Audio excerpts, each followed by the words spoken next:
আদালত রাজনৈতিক প্রভাবপূর্ণ বললেন ট্রাম্প। যুক্তরাষ্ট্রে ভ্রমণ নিষেধাজ্ঞার বিষয়ে রায় বৃহস্পতিবার। নতুন অ্যাটর্নি জেনারেল সেশনসের মনোনয়ন চূড়ান্ত।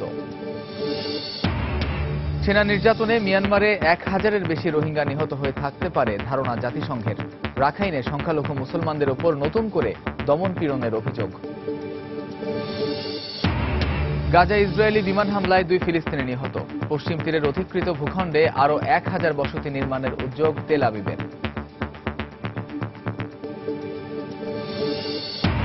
এবং কাতারে প্রবাসী বাংলাদেশি শ্রমিকদের জন্য নেই ভালো মানের বাসস্থান।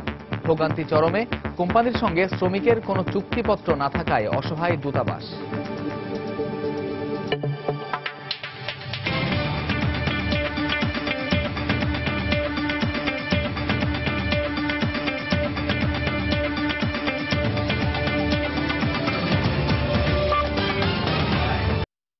মার্কিন বিচার ব্যবস্থার সমালোচনা করে আদালতকে রাজনৈতিক প্রভাবপূর্ণ বলে উল্লেখ করেছেন প্রেসিডেন্ট ডোনাল্ড ট্রাম্প। ট্রাম্পের নির্বাহী আদেশের মাধ্যমে যুক্তরাষ্ট্রে মুসলিমদের প্রবেশ নিষিদ্ধের চেষ্টা করা হলে কংগ্রেসে তা প্রতিরোধের মুখে পড়বে বলে মন্তব্য করেছেন স্পিকার পল রায়ান। এদিকে 7টি মুসলিম দেশের নাগরিকদের যুক্তরাষ্ট্র ভ্রমণ নিষেধাজ্ঞার বিষয়ে বৃহস্পতিবার আপিল আদালতের চূড়ান্ত রায় হতে পারে বলে জানিয়েছে গণমাধ্যম। বিতর্কিত ডেকোটা অ্যাক্সেস পাইপলাইন নির্মাণ প্রকল্পের বিরোধিতা করে বুধবার ক্যালিফোর্নিয়ার লস অ্যাঞ্জেলেসে বিক্ষোভ করে শত শত মানুষ। কানাডা থেকে যুক্তরাষ্ট্রে অপরিশোধিত তেল পরিবহনের জন্য মার্কিন সামরিক বাহিনী চূড়ান্ত ছাড়পত্র দেওয়ার পরদিনই এর বিরুদ্ধে প্রতিবাদে নামেন পরিবেশবাদীরা। সাবেক প্রেসিডেন্ট বারাক ওবামা যে প্রকল্প স্থগিত করেছিলেন, দায়িত্ব নেওয়ার প্রথম সপ্তাহেই তা অনুমোদন করেন ডোনাল্ড ট্রাম্প। এই প্রকল্পের কারণে পরিবেশ মারাত্মক হুমকিতে পড়বে বলে মত বিক্ষোভকারীদের। এর মধ্যে কোনো কোনো মার্কিন গণমাধ্যম বলছে 7টি মুসলিম দেশের অভিবাসীদের যুক্তরাষ্ট্রে প্রবেশে ট্রাম্পের নির্বাহী আদেশের বিষয়ে আদালত বৃহস্পতিবার চূড়ান্ত রায় দিতে পারে। এই অবস্থার মধ্যেই বুধবার মার্কিন বিচার ব্যবস্থার কড়া সমালোচনা করেছেন প্রেসিডেন্ট ট্রাম্প। ওয়াশিংটন ডিসিতে বিভিন্ন রাজ্য থেকে আসা পুলিশ কর্মকর্তা ও শেরিফদের এক সভায় তিনি আদালতকে রাজনৈতিক প্রভাবপূর্ণ বলে মন্তব্য করেন। আমি আদালতকে পক্ষপাত দুষ্ট বলবো না, তবে অবশ্যই রাজনীতি প্রভাবিত। অভিবাসী প্রবেশে বিধিনিষেধের বিষয়টি চূড়ান্ত হওয়ার আগেই আদালত এতে হস্তক্ষেপ করেছে। নির্বাহী আদেশের ব্যাপারে রায় দেওয়ার আগে আদালত দেশের নিরাপত্তার বিষয়টি বিবেচনায় নেবে বলে আশা করি। নির্দিষ্ট কয়েকটি দেশের অভিবাসীদের উপর নিষেধাজ্ঞার নামে যুক্তরাষ্ট্রে মুসলিমদের প্রবেশ নিষিদ্ধ করার চেষ্টা হলে এর বিরোধিতা করবেন বলে জানিয়েছেন কংগ্রেস স্পিকার পল রায়ান। বুধবার পিবিএস নিউজ আওয়ারের সঙ্গে সাক্ষাৎকারে রায়ান বলেন, সন্ত্রাসীদের প্রবেশ ঠেকানোর নামে মুসলিমদের নিষিদ্ধ করা হলে বিষয়টি কংগ্রেসে তীব্র প্রতিরোধের মুখে পড়বে। রাশিয়ার উপর যুক্তরাষ্ট্রের আরোপিত নিষেধাজ্ঞা এখনই শিথিল করা উচিত নয় বলেও মন্তব্য করেন স্পিকার রায়ান। মেয়ে ইভানকার ব্যবসার পক্ষে কথা বলার জন্য রাষ্ট্রীয় টুইটার অ্যাকাউন্ট ব্যবহার করায় ডেমোক্রেট সিনেটর ও সামাজিক যোগাযোগ মাধ্যমে কড়া সমালোচনার মুখে পড়েছেন প্রেসিডেন্ট ডোনাল্ড ট্রাম্প। সম্প্রতি মার্কিন চেইন শপ নর্ডস্ট্রম কর্তৃপক্ষ ইভানকার মালিকানাধীন প্রতিষ্ঠানের পোশাক ও প্রসাধনী বিক্রি করবে না বলে ঘোষণা দেওয়ার পর প্রেসিডেন্টের টুইটার অ্যাকাউন্ট থেকে বিষয়টিকে অগ্রহণযোগ্য উল্লেখ করে কোম্পানিটির সমালোচনা করা হয়। দেলোয়ার হোসেন, সময় সংবাদ। যুক্তরাষ্ট্রের নতুন অ্যাটর্নি জেনারেল হিসেবে অ্যালাবামা অঙ্গরাজ্যের সিনেটর জেফ সেশনসের নিয়োগ চূড়ান্ত করেছে মার্কিন সিনেট। বুধবার 52-47 ভোটে সিনেটের অনুমোদন পান অ্যাটর্নি জেনারেল হিসেবে প্রেসিডেন্ট ট্রাম্পের মনোনয়ন পাওয়া সেশনস। প্রেসিডেন্ট হিসেবে দায়িত্ব নেয়ার পর থেকে মন্ত্রিসভা সহ বিভিন্ন পদে ট্রাম্পের মনোনয়ন পাওয়া ব্যক্তিদের মধ্যে তিনি অন্যতম বিতর্কিত ছিলেন। বুধবারের ওই ভোটাভুটিতে সেশনসের পক্ষে একমাত্র ডেমোক্র্যাট হিসেবে ভোট দেন ওয়েস্ট ভার্জিনিয়া অঙ্গরাজ্যের সিনেটর জো মানচিন। এদিকে অ্যাটর্নি জেনারেল হিসেবে নিয়োগ পেয়ে সেশনস বলেন, অ্যালাবামার জনগণকে প্রতিনিধিত্ব করতে এর চেয়ে বড় সম্মান আর হতে পারে না। একই সঙ্গে তাকে অ্যাটর্নি জেনারেল হিসেবে অনুমোদন দেয়ায় সিনেট সদস্যদের প্রতি কৃতজ্ঞতা প্রকাশ করেন জেফ সেশনস।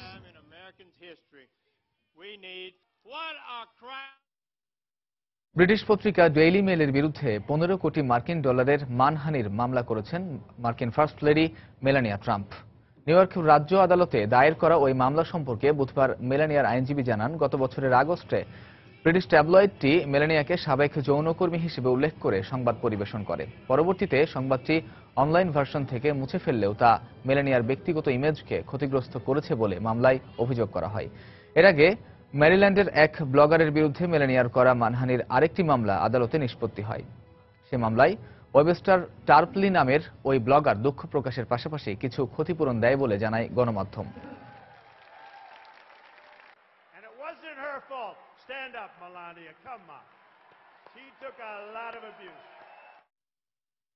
যুক্তরাষ্ট্রের প্রেসিডেন্ট ডোনাল্ড ট্রাম্প প্রথমবারের মতো চীনের সঙ্গে গঠনমূলক সম্পর্ক স্থাপনের আহ্বান জানিয়ে প্রেসিডেন্ট শি জিনপিংকে চিঠি পাঠিয়েছেন। সেখানে দুদেশের স্বার্থ রক্ষায় যৌথভাবে কাজ করার গুরুত্ব তুলে ধরেন ট্রাম্প। বৃহস্পতিবার হোয়াইট হাউসের পক্ষ থেকে এই তথ্য জানানো হয়। প্রেসিডেন্ট হিসেবে ট্রাম্পের আনুষ্ঠানিক অভিষেক উপলক্ষে চীনা প্রেসিডেন্ট অভিনন্দনপত্র পাঠানোয় তাকে ধন্যবাদ জানান ট্রাম্প। শি জিনপিংকে চীনা নববর্ষের শুভেচ্ছা জানান তিনি। দীর্ঘদিনের কূটনৈতিক রীতি ভেঙে তাইওয়ানের প্রেসিডেন্টের সঙ্গে ট্রাম্পের ফোন আলাপ, চীনের বিরুদ্ধে একের পর এক বিতর্কিত টুইট এবং দক্ষিণ চীন সাগর ইস্যুতে দুই নেতার মধ্যে দূরত্ব তৈরি হয়। তবে এই চিঠি দুই দেশের সম্পর্কের বরফ গলাতে ভূমিকা রাখবে বলে আশা করা হচ্ছে। মিয়ানমারের রাখাইনে সেনা অভিযানে 1000-এরও বেশি রোহিঙ্গা মুসলিম নিহত হয়ে থাকতে পারে বলে আশঙ্কা প্রকাশ করেছে জাতিসংঘ। ওই অঞ্চলে রোহিঙ্গাদের ওপর নতুন করে দমন-পীড়ন বাড়ানো হয়েছে বলে অভিযোগ করেছে সংস্থাটি। সম্প্রতি দেশটি থেকে পালিয়ে আসা শরণার্থীদের নিয়ে কাজ করা জাতিসংঘের দুজন কর্মকর্তা একথা জানান। কয়েক মাস ধরে রোহিঙ্গা শরণার্থীদের কাছ থেকে সংগ্রহ করা সাক্ষ্য প্রমাণে তাদের ওপর ভয়াবহ নির্যাতনের তথ্য পাওয়ার কথাও জানান তারা। এর আগে মিয়ানমারের সেনাবাহিনীর বিরুদ্ধে রোহিঙ্গাদের ওপর গণহত্যা, ধর্ষণ ও তাদের বাড়িঘরে অগ্নিসংযোগ সহ মানবতা বিরোধী অপরাধের অভিযোগ আনে জাতিসংঘের শরণার্থী বিষয়ক সংস্থা। গত বছরের শেষ দিকে রাখাইনে সেনাবাহিনীর রোহিঙ্গা বিরোধী অভিযান শুরুর পর থেকে এ পর্যন্ত অন্তত 70,000 রোহিঙ্গা বাংলাদেশে পালিয়ে এসেছে।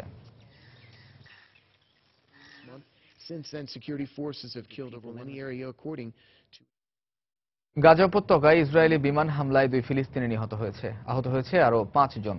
বৃহস্পতিবার মিশরের সিনাই সীমান্তের কাছে গাজাবাসীর ব্যবহার করা একটি টানেল লক্ষ্য করে হামলা চালানো হয় বলে জানায় গণমাধ্যম।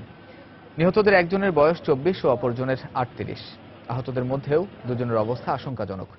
তেল আবিব জানায়, ইসরায়েলের দক্ষিণাঞ্চলে সিনাই উপত্যকা থেকে কয়েকটি রকেট ছোড়ার পর পাল্টা জবাব হিসেবে তারা এ হামলা চালায়।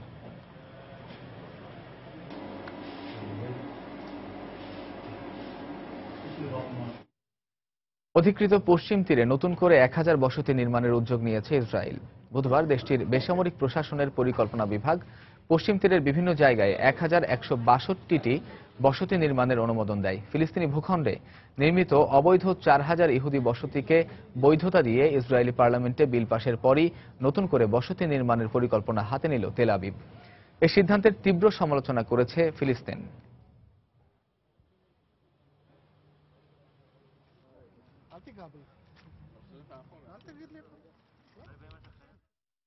আন্তর্জাতিক সময় আরো যা দেখবেন। সিরিয়ার ইদলিবে মার্কিন বিমান হামলায় লাদেনের সহচর সহ 11 জঙ্গি নিহত দাবি পেন্টাগনের। হোমসে বিদ্রোহী নিয়ন্ত্রিত এলাকায় সরকারি বাহিনীর বিমান অভিযান জোরদার।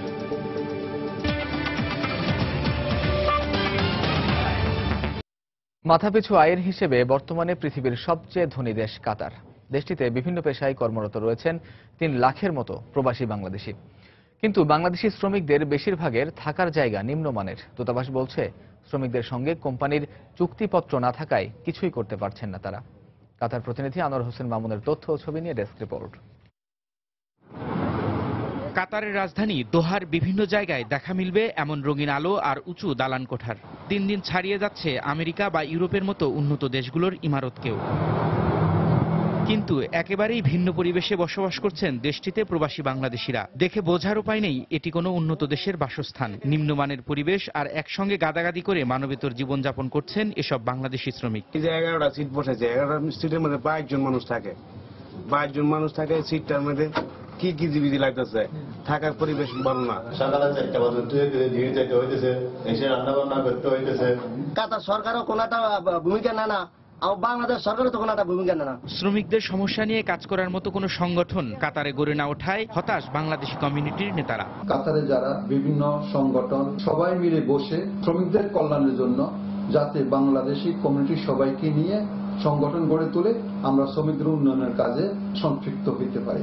আর বাংলাদেশি শ্রমিকদের সঙ্গে তাদের নিয়োগকারী কোম্পানির চুক্তিপত্র না থাকায় অসহায় প্রবাসীদের পাশে দাঁড়াতে পারছে না বাংলাদেশ দূতাবাস। বাংলাদেশ থেকে আসার সময় এটা এনশিওর করে আসতে হবে, তাদের চুক্তিপত্র সাইন করতে হবে, চুক্তিপত্রে কত টাকা বেতন দেওয়া হবে, কি কাজ করবে, কোথায় থাকবে, এগুলো ক্লিয়ারলি মেনশন করা থাকে। সেভাবে যদি তারা আসে তাইলে কিন্তু এখানে যদি তারা এরকম প্রোভাইড করতে না পারে, নিশ্চয়ই আমরা এমবেসি থেকে এখানে যদি টেক আপ করি, তারা এটা দিতে বাধ্য থাকবে। 2022 সালের ফুটবল বিশ্বকাপের আয়োজক কাতার, তাই দেশটিতে চলছে বিশাল নির্মাণযজ্ঞ।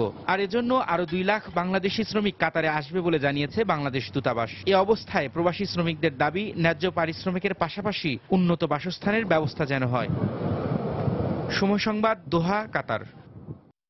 কলকাতায় ভাঙচুর বিরোধী আইন পাশ হওয়াকে কেন্দ্র করে বিধানসভায় তুমুল হট্টগোল এবং ধস্তাধস্তির ঘটনা ঘটেছে। বিধানসভার বিশেষ অধিবেশনে দিনের দ্বিতীয় পর্বে ভাঙচুর বিরোধী আইন এর প্রস্তাব করে ক্ষমতাসীন তৃণমূল কংগ্রেস। এ সময় এ ধরনের আইন নীতিবিরোধী উল্লেখ করে প্রস্তাবের বিরোধিতা করে বিধানসভায় বসেই বিক্ষোভ শুরু করে কংগ্রেস, বামফ্রন্ট সহ বিরোধী দলের সদস্যরা। এ সময় তাদেরকে মারধর করা হয় বলে অভিযোগ বিরোধীদের। এ ঘটনায় গুরুতর আহত হয়েছেন কংগ্রেস নেতা আব্দুল মান্নান সহ অন্তত 8 বিধায়ক। ভারতের তামিলনাড়ু রাজ্যের মুখ্যমন্ত্রী হিসেবে শশীকলা নাটরাজনকে নিয়োগ দেওয়ার বিরুদ্ধে বিক্ষোভ করেছে সাধারণ মানুষ। একজন রাজনীতিক হিসেবে তার যোগ্যতা নিয়েও প্রশ্ন তোলেন বিক্ষোভকারীরা। এমন পরিস্থিতিতে শশীকলার শপথ গ্রহণ অনুষ্ঠান বৃহস্পতিবার পর্যন্ত পিছিয়ে দেওয়া হয়। তাকে শপথ পাঠ করাতে গভর্নর সি বিদ্যাসাগর রাও এর বিকেলের মধ্যে চেন্নাই পৌঁছানোর কথা রয়েছে। জয়ললিতার নিয়োগকৃত কয়েকজন নেতাকে দল থেকে সরিয়ে দেয়া এবং বদলি করায় বেশ সমালোচনার মুখে পড়েন শশীকলা। তবে দলের সমর্থন থাকায় মুখ্যমন্ত্রী হিসেবে শপথ গ্রহণ করতে পারবেন বলে আশাবাদী শশীকলা।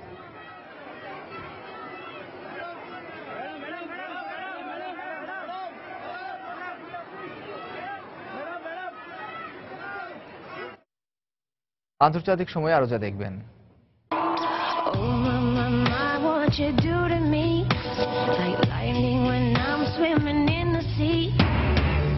স্পেনে হয়ে গেল দৃষ্টিনন্দন ইনডোর স্কাইডাইভিং প্রতিযোগিতা। বিভিন্ন দেশের 200-রও বেশি প্রতিযোগীর অংশগ্রহণ।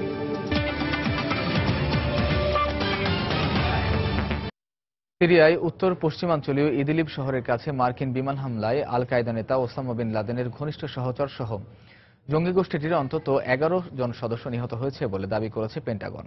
সিরিয়ার পশ্চিমাঞ্চলীয় আরেক শহর হোমসের বিদ্রোহী নিয়ন্ত্রিত এলাকায় সিরীয় বিমান বাহিনীর হামলায় নিহত হয়েছে অন্তত 8 জন।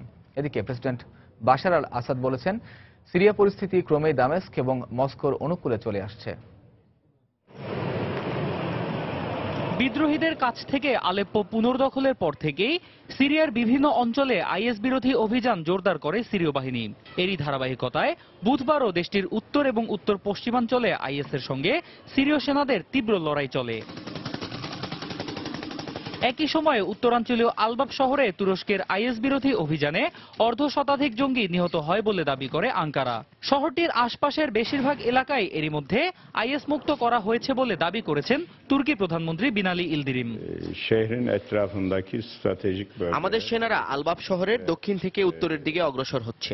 যেহেতু আমরা রুশ বাহিনীর সঙ্গে সমন্বয় করে অভিযান পরিচালনা করছি, তাই এক্ষেত্রে দুপক্ষের মধ্যে সংঘাত এড়াতে আমরা সর্বোচ্চ সতর্কতা অবলম্বন করছি।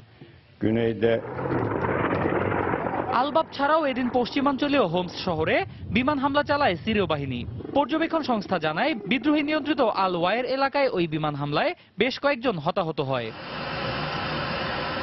এ অবস্থার মধ্যে সিরিয়ার উত্তর পশ্চিমাঞ্চলীয় ইদলিব শহরের কাছে আল কায়দার অবস্থান লক্ষ্য করে বেশ কয়েক দফা বিমান হামলা চালিয়েছে মার্কিন বাহিনী।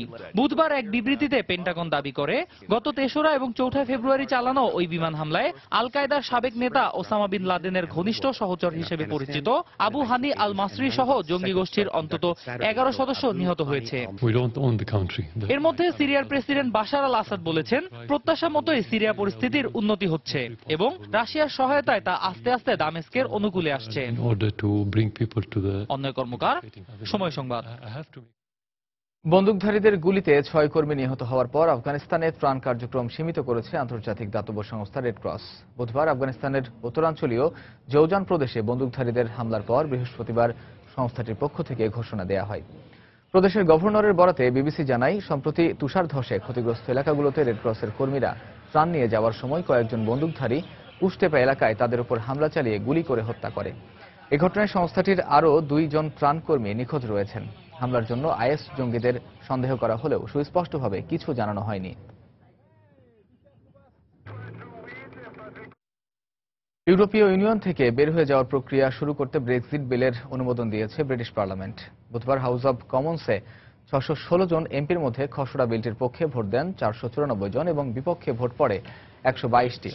এর ফলে বিলটি উচ্চকক্ষ হাউস অব লর্ডসে যাওয়ার পথে আর কোনো বাধা রইল না, যদিও বিলটি আইনে পরিণত করতে হাউস অব লর্ডসে আরও যাচাই বাছাইয়ের প্রয়োজন রয়েছে। আগামী মার্চের শেষ নাগাদ ব্রেক্সিট নিয়ে আনুষ্ঠানিক আলোচনা শুরুর কথা রয়েছে বলে জানিয়েছেন ব্রিটিশ প্রধানমন্ত্রী থেরেসা মে। এদিকে হাউস অব কমন্সে বুধবার ভোটাভুটিতে লেবার পার্টির ছায়া সরকারের বাণিজ্যমন্ত্রী ক্লাইভ লুইস সহ 52 এমপি বিলটির বিরুদ্ধে ছিলেন। বিলের বিপক্ষে নিজের অভিমত জানিয়ে ছায়া সরকার থেকে পদত্যাগও করেছেন ক্লাইভ।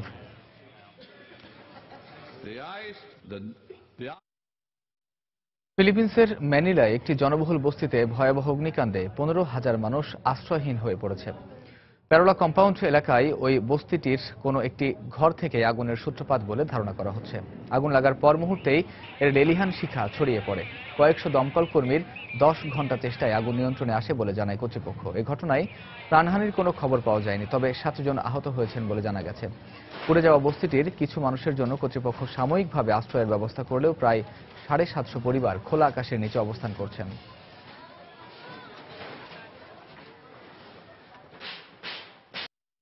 স্পেনে হয়ে গেল দৃষ্টিনন্দন ইনডোর স্কাই ডাইভিং প্রতিযোগিতা। এবারের প্রতিযোগিতায় অংশ নেয় বিশ্বের নানা প্রান্ত থেকে আসা 200-রও বেশি প্রতিযোগী, আর তা দেখে মুগ্ধ হয় দর্শকরা।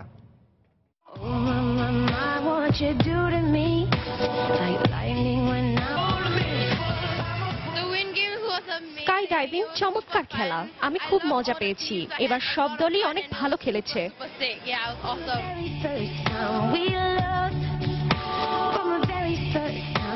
2017 সালের ইনডোর স্কাই ডাইভিং এর ফ্রি স্টাইল বিভাগে গোল্ড মেডেল অর্জন করে বেলজিয়াম দল হায়াবুসা।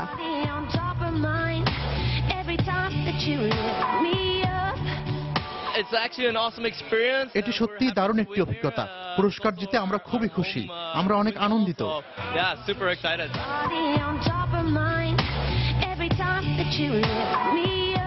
আয়োজকরা জানান দিন দিন এই প্রতিযোগিতার প্রতি আগ্রহ বাড়ছে। গত বছরের প্রতিযোগিতা বড় পর্দায় প্রদর্শন করা হলে তা উপভোগ করে প্রায় 21,50,00,000 দর্শক। চলতি বছর এই সংখ্যা ছাড়িয়ে যাবে বলে ধারণা করা হচ্ছে। শিরিন আক্তার, সময় সংবাদ। এ পর্যায়ে আবারও জানিয়ে দিচ্ছি আন্তর্জাতিক সময়ের শীর্ষ সংবাদগুলো। আদালত ও রাজনৈতিক প্রভাবপূর্ণ বললেন ট্রাম্প। যুক্তরাষ্ট্রে ভ্রমণ নিষেধাজ্ঞার বিষয়ে রায় বৃহস্পতিবার। নতুন অ্যাটর্নি জেনারেল সেশনসের মনোনয়ন চূড়ান্ত। সেনা নির্যাতনে মিয়ানমারে 1000-এর বেশি রোহিঙ্গা নিহত হয়ে থাকতে পারে ধারণা জাতিসংঘের। রাখাইনে সংখ্যালঘু মুসলমানদের উপর নতুন করে দমন পীড়নের অভিযোগ। গাজায় ইসরায়েলি বিমান হামলায় 2 ফিলিস্তিনি নিহত। পশ্চিম তীরের অধিকৃত ভূখণ্ডে আরও 1000 বসতি নির্মাণের উদ্যোগ তেল আবিবের।